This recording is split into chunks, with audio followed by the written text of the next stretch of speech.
dry, wet, dry or wet, dry. Karaniwan na po na ating procedure sa paggawa ng ating chicken.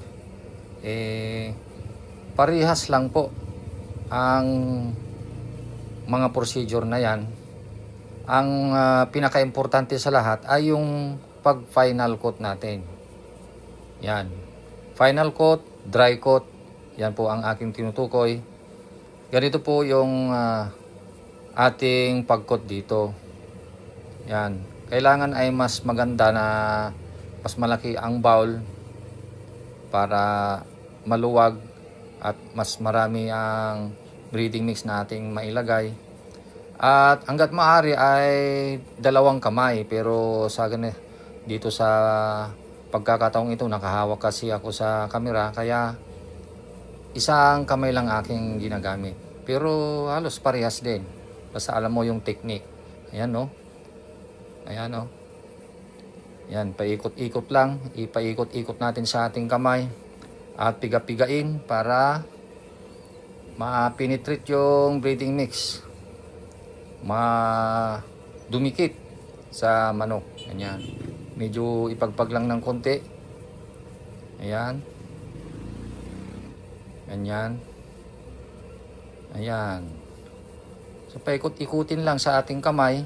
At yan. Medyo piga-pigain. Yan. Ganun lang kasimple, mga kalakay. Ayan. Ready na yan na ating isalang, mga kalakay. Ito ay 30 piraso. 30 piraso, isang salang. Halos mainit na rin yung mantika natin. Kaya pwede na nating isalang. Yan, sa pagsalang naman, pwede tayong gumamit ng tong. Ayan. Para mas safe, hindi tayo matalsikan. At sa paglagay naman, kahit may tong ka, ay dahan-dahan lang din para hindi tumalsik.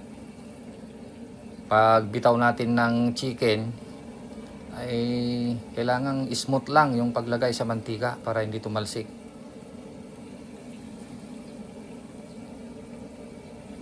Medyo ipampag lang natin ng konti para mahulog yung mga excess na breeding na hindi nakakapit. Kasi nalalaglag din yung mga breeding na yan sa ilalim ng mantika at yun ang nagiging latak.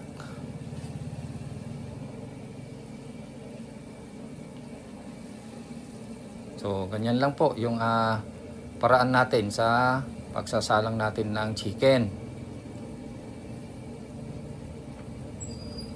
Ano?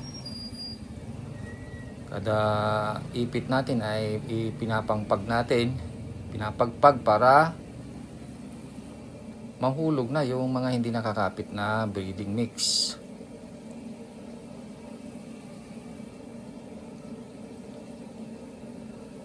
Ngayon, pwede naman nating kamayin.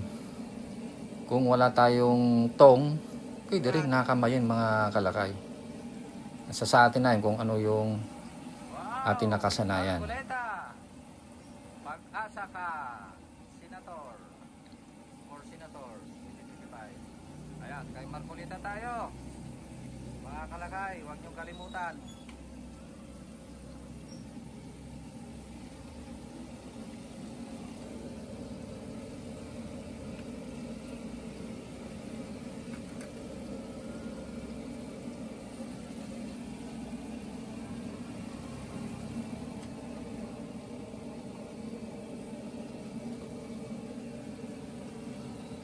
Ayan, naisalang na natin yung 30 piraso. Ayan, pagkasalang natin, kapag tuloy-tuloy yung ating pagluluto, yan, dagdagan natin yung breeding natin para sa susunod na salang. So, ang ginagawa namin, siyempre nandyan na yung kuhanan natin ng stock, yung ating timpladong breeding mix.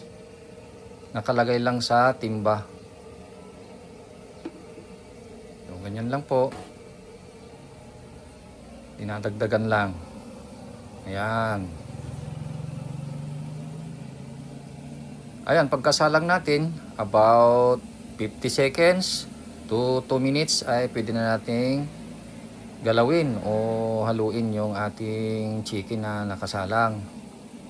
Huwag ka agad-agad na galawin kapag bagong salang lang, baka masira yung coatings. Ngayon, hindi naman pwede na matagal na hindi natin galawin dahil baka masunog din yung mga manok sa ilalim. O ganun po yung technique natin dyan.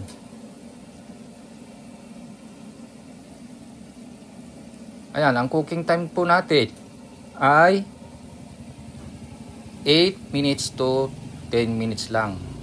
Depende po kasi yan sa laki ng mga cuts natin ng manok at depende yan sa init ng mantika.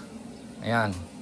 Kung may magtatanong, ang init ng mantika natin ay around 170 degrees Celsius to 180 degrees Celsius. Pagkasalang natin mga kalakay, malakas po yan talaga. Pero pagka nasa kalagitnaan na, malapit ng maluto, talagang hinihinaan natin. Binabawasan natin ng apoy, lalo na kung ito ay luto na. Talagang pinapaliit natin yung apoy.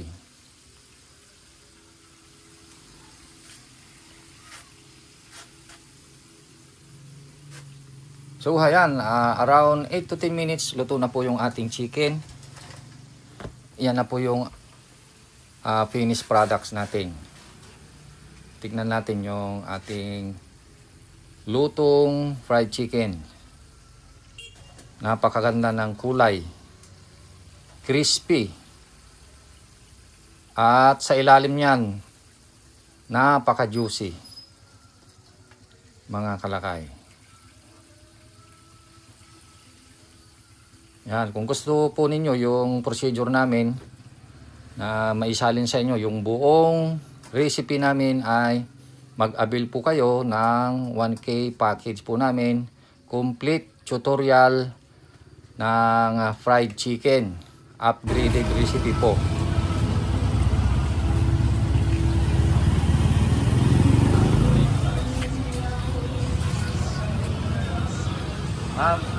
Ma'am, anong iboboto ninyong senador? Siyempre, number 1 sa amin, Senador Marcoleta! Yay!